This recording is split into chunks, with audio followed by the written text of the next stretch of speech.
Assalamualaikum warahmatullahi wabarakatuh. Alhamdulillahirrahmanirrahim. La ilaha illallah. Pada kesempatan malam ini, saya akan mencoba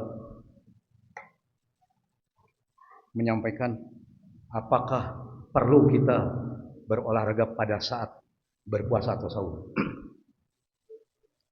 Sebagai ilustrasi, contoh ekstrim pada Nabi kita pada saat perang Badar dalam keadaan sedang puasa. Berarti tidak ada alasan bagi kita bahwa tidak melakukan kegiatan fisik pada saat saum. Manusia merupakan makhluk dinamis, bukan vegetatif. Jadi kita harus selalu bergerak. Karena apa? Karena kalau tidak bergerak atau kurang bergerak akan berpengaruh kepada seluruh fungsi tubuh kita. Pada otot, pada jantung, pada tulang, dan sebagainya. Jika massa otot kita lemah, akan terjadi sarkopenia disebutnya. Dan itu akan menunjukkan kita apakah kelihatan lebih tua atau tidak. Kalau kita, contohnya, kalau otot bitis kita atau otot tungkai bawah kita lemah, bagaimana kita berjalan untuk menopang tubuh kita aja, untuk bergerak aja udah akan kelihatan seperti lebih tua. Juga begitu kalau daerah punggung kita, otot punggung kita lemah, kelihatan akan terlihat menjadi bungkuk. Kita bisa melihat perbandingan ayam yang dilepas, ya, ayam kampung itu, dan ayam yang dipelihara di kandang. Kita bisa melihat bagaimana.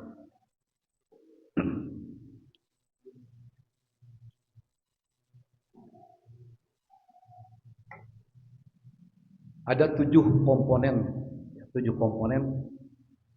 kebugaran jasmani atau physical fitness.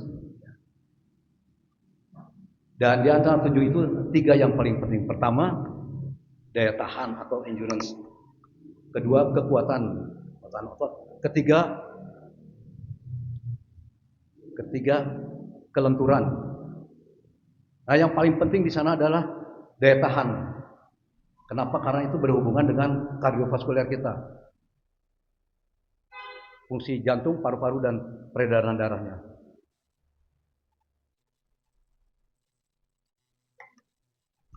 Kenapa disebut daya tahan? Daya tahan karena kegiatan fisik kita dikatakan lama. Dikatakan lama, minimal ada yang ahli mengatakan minimal 15 menit.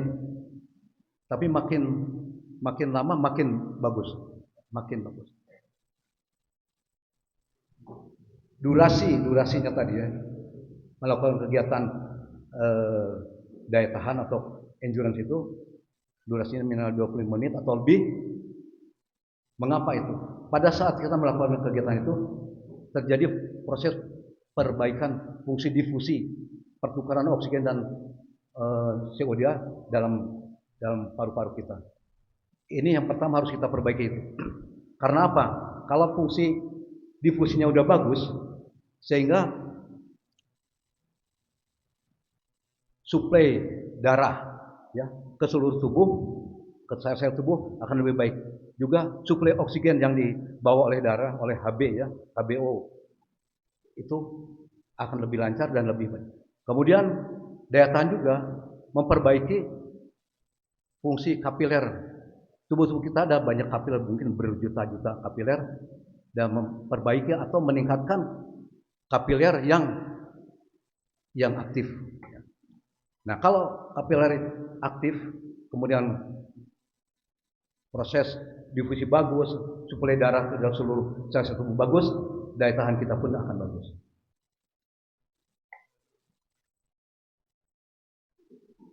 Kemudian latihan kekuatan, kita coba aja lah dengan tubuh kita. Misalnya, kuat nggak kita 1 menit aja push up gitu ya, atau 30 detik aja, atau 10 detik kita mulai dari situ. Kenapa kekuatan itu perlu? Karena itu akan menopang kerangka tubuh kita. Kalau kita umpamakan dengan bangunan, kita lihat tulang untuk membuat bangunan ini, untuk menegaknya, besi-besinya itu diumpamakan itu adalah kerangka tubuh kita. Kemudian semen atau pasir dan campurannya itu merupakan otot-otot kita. Nah, kalau otot-otot kita kuat, pasti akan kuat menumpang tubuh kita. Kalau otot kita lemah, perhatikan aja, kenapa banyak orang lututnya sakit? Karena otot kakinya pasti tidak kuat. Sudah bisa diperkirakan. Kemudian kelenturan, latihan seperti pergangan itu mungkin 15 detik, 20 detik ditahan. Bisa banyak contoh-contohnya ya. Fungsi kelenturan kenapa? Itu untuk mencegah mudahnya cedera. Kalau orang yang lentur akan lebih tahan untuk tidak cedera. Dan untuk meluaskan pergerakan tubuh kita. Range of movement kalau itu ya sebetulnya. Kemudian bagaimana saum kita berolahraga? Kalau keadaan saum kita berolahraga, apakah perlu? Sebagai contoh gini, kalau kita saum, gula darah kita pasti berkurang. Ya, pasti berkurang. Nah, ini sebenarnya kesempatan kita melatih cadangan glikogen atau gula darah kita yang ada di hati dan di otot-otot itu dikeluarkan, dilatih. Dan untuk orang yang punya penyakit diabetes itu semua bagus latihan pada saat puasa. Karena apa? Pada saat gula darah rendah, dia dilatih untuk mengeluarkan cadangan glikogen itu dari hati dan otot-otot itu, sehingga penampungan itu tidak akan penuh.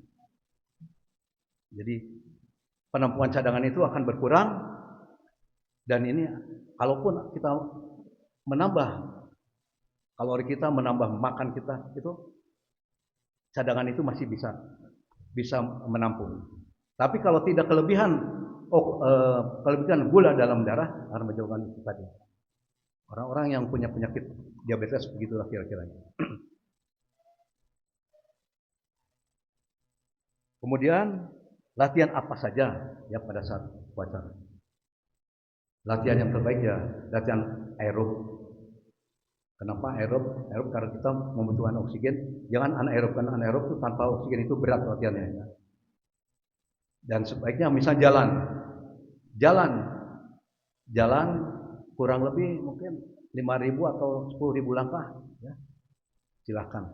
Dan sifat latihan untuk pada saat saum itu sifatnya maintenance atau pemeliharaan. Jadi yang biasanya seperti Pak Nur biasanya 20 kilo satu kali jalan ya berkuranglah jadi 15 kilo, 20 kilo itu seminggu ya Pak ya, bukan satu kali. Kemudian intensitasnya, intensitas bisa diukur dengan denyut nadi. Denyut nadi kita maksimum itu 220, ini patokan aja ya, pedoman 220 dikurangi umur 70% dari itu. Silahkan hitung berapa. Kalau umurnya 70 mungkin sampai 140, paling 120, 130 ya.